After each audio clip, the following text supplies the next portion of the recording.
پاکستان الحمدللہ سارے عالم اسلام میں فوجی اعتبار سے سب سے زیادہ طاقتور ہے اور ایٹمی طاقت ہے، لیکن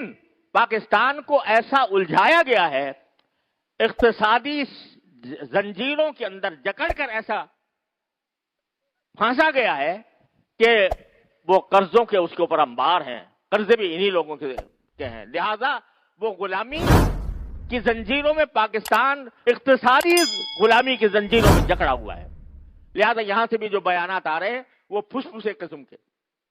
جن میں کوئی جان نہیں، صرف ایک کہ بھئی حمایت ہے۔ یہاں تک کہ آپ دیکھیں ہمارا میڈیا وہ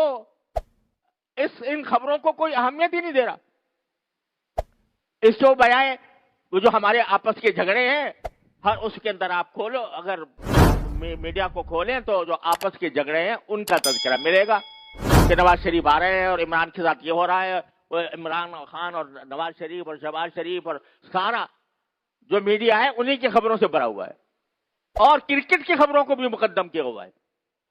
آخر میں جا کر دو چار جملے وہ اسرائیل فلسطین سے متعلق آ جاتے ہیں۔ یہ بے شرمی کی